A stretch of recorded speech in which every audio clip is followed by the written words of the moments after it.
seguimos aquí en NotiU, el noticiero de la RENAUD, Red Nacional Audiovisual Universitaria, donde te mostramos a vos toda la información proveniente de nuestras universidades nacionales. Y ahora nos vamos a la Universidad de José C. Paz porque autoridades y distintos panelistas se juntaron para debatir sobre el bicentenario de nuestra patria.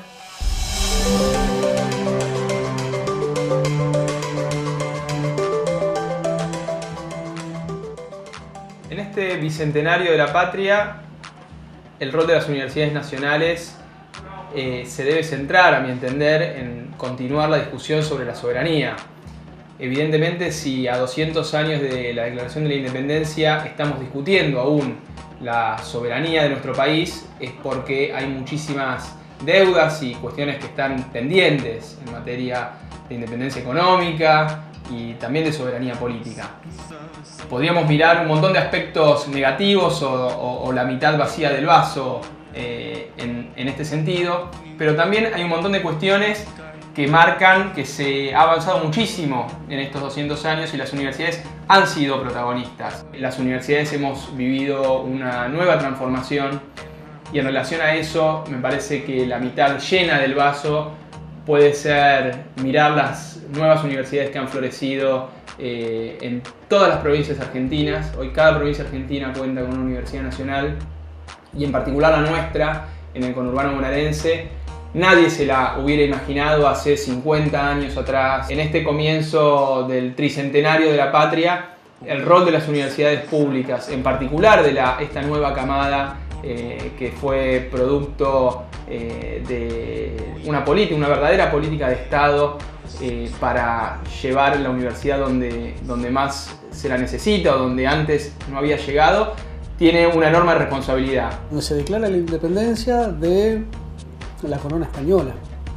La independencia absoluta de la Argentina es 10 días después que San Martín y Belgrano obligan a que sea la independencia de toda otra metrópoli europea. Entonces, lo que demuestra ese 1816 que también puede haber 2016 diferentes a la forma en que celebramos la argentinidad, la independencia, las formas de autonomía nacional respecto del 2010, por ejemplo. Y este 2016 uno podría decir que es una resignificación restrictiva, es una resignificación que acota los márgenes de autonomía nacional y de independencia nacional.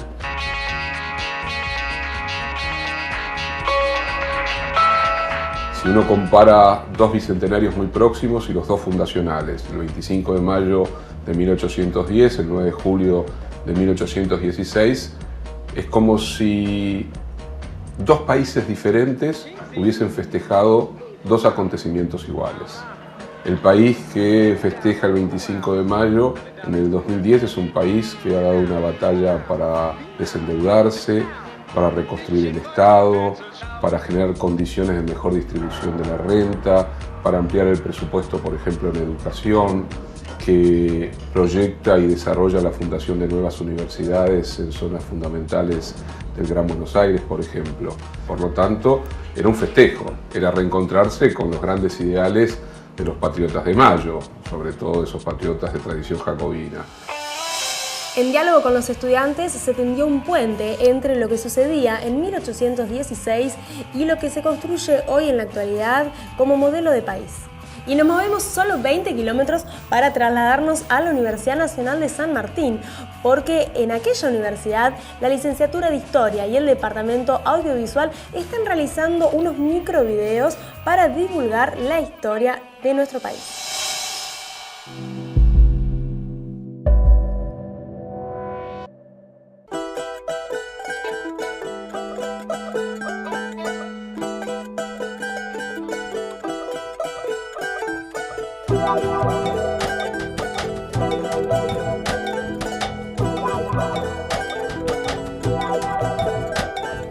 La independencia la declararon las Provincias Unidas en Sudamérica. Esto significa que la Argentina no declaró la independencia, no había una nación constituida. Las Provincias Unidas en Sudamérica era un territorio incierto que respondía a la antigua conformación del Virreinato del Río de la Plata, y los diputados que representaban a estas provincias buscaban una unidad que se iba a terminar dando a través de la guerra. Había 29 diputados cuando se firmó el acta del 9 de julio de 1816, y es interesante la fórmula Provincias Unidas en Sudamérica, que hacía alusión a una identidad incierta, indeterminada.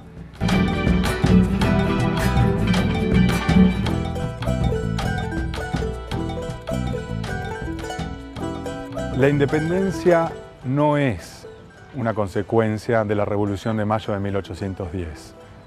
Recordemos primero que la Revolución de Mayo de 1810 se instituyó a través de una junta de gobierno en nombre del rey, de las leyes de la monarquía y de la religión. Ninguno de los integrantes de la primera junta se consideraba inicialmente revolucionario. Esto va a suceder muy rápidamente, sí, después se van a considerar revolucionarios, pero lo importante es que en las fuentes, por lo menos en 1810, no aparece claramente, explícitamente, el objetivo de la independencia.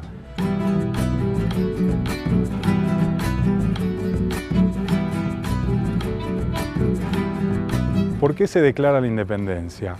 A veces uno piensa que es evidente que un país, una nación, tiene que declarar la independencia.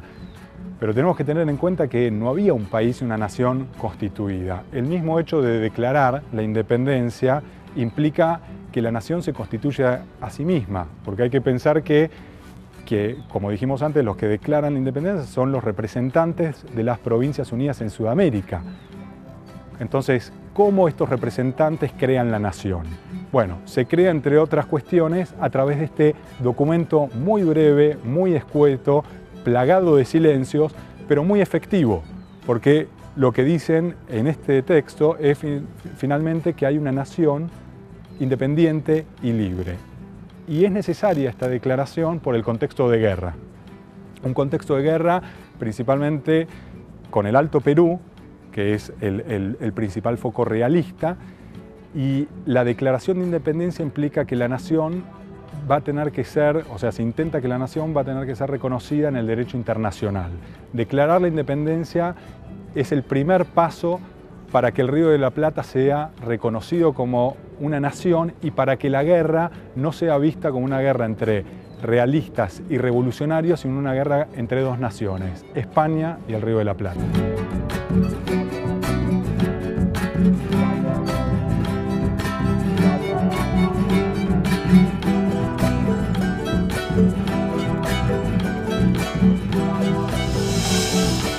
Y en este capítulo se realiza una entrevista a Gabriel Entín, investigador del CONICET, donde realiza una reflexión sobre el bicentenario de nuestra patria. Y desde la localidad de San Martín nos movemos nuevamente a la provincia de Misiones, porque la Oficina de Relaciones Internacionales promueve la integración regional con universidades europeas y del Mercosur.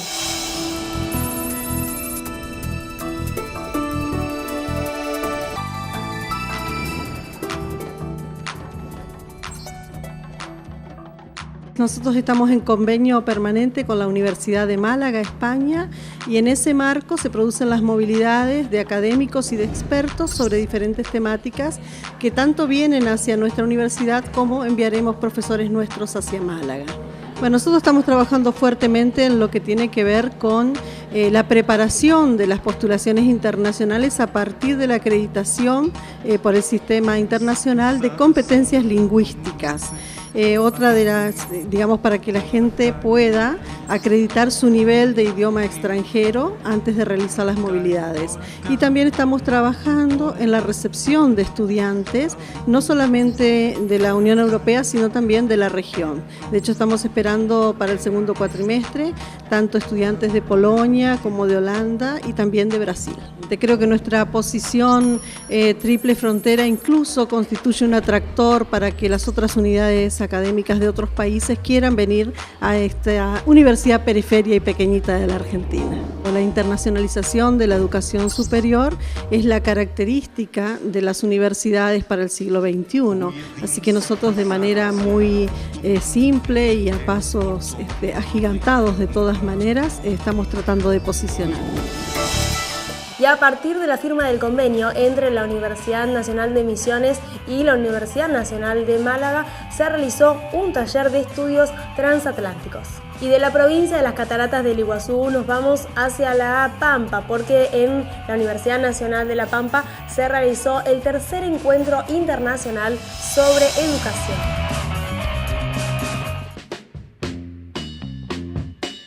Una vez más, la Universidad Nacional de La Pampa, a través de la Facultad de Ciencias Humanas, nos invita a debatir a lo largo de estas intensas jornadas sobre educación, analizándola desde la mirada local, regional, nacional e internacional. En el caso de este congreso, a mí me parece que es interesante que el dispositivo del congreso, es decir, cómo se lo pensó, cómo se lo organizó, combina distintas instancias. Hay algunas conferencias de algunos profesores que han sido invitados para eso y que pueden ser escuchados por una cantidad de gente grande. Pero hay otros espacios que para mí son más interesantes, que son los espacios de encuentro. Hay simposios donde la gente ha propuesto un tema sobre el cual le interesa poder trabajar y entonces se organiza un encuentro. Yo ahora vengo de uno con mucha gente presente. Muchas de las personas que están acá están trabajando en distintos lugares del país. Entonces el convocarlo para que podamos dialogar entre todos me parece que es absolutamente importante.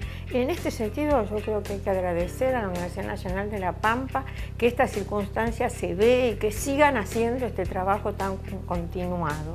Bueno, en general hay que decir que los congresos que se realizan en nuestro país en educación concitan, como se ve, muchísimo interés, tanto de quienes hace muchísimo tiempo recorremos el mundo educativo como de la gente joven. Hay estar lleno de estudiantes este congreso y eso es súper auspicioso. Pero yo en particular me quiero referir a este congreso, porque este congreso a esta altura ya acumula una tradición más que importante. Bueno, nosotros estamos más que satisfechos porque ustedes ven, estamos haciendo el cierre y el número de personas se mantiene y el interés también. Por lo tanto, como yo dije el primer día, que nuestro propósito era poder convocar para debatir, para reflexionar, para disentir también, porque hubo mesas donde obviamente surgieron cuestiones del disenso que me parecen perfectas. Y yo sobre todo lo que quiero remarcar es, bueno, la gente cómo se quedaba, ¿no? Yo asisto a varios congresos donde alguien viene, da su ponencia, se va, y acá había hasta en el pasillo discusiones. Volviendo a lo pedagógico y a las consignas del congreso, yo creo que hemos podido ahondar en distintos caminos, en cómo seguimos de aquí en adelante, cómo mejoramos las instituciones, porque las instituciones las hacemos las personas. Entonces también parte de nuestro compromiso institucional que nuestras instituciones mejoren. Creo que este es un acontecimiento importante, en nuestra gestión va a quedar, digamos, en nuestra pequeña historia. Aquí estamos en momentos difíciles para la educación.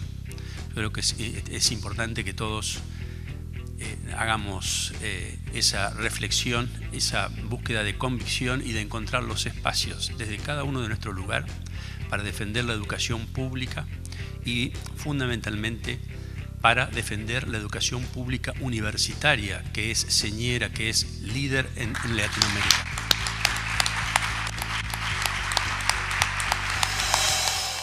Y con más de 1000 congresistas y 300 expositores se cerró con éxito este encuentro internacional sobre educación, donde el objetivo fundamental fue debatir sobre las transformaciones del campo educativo en la actualidad.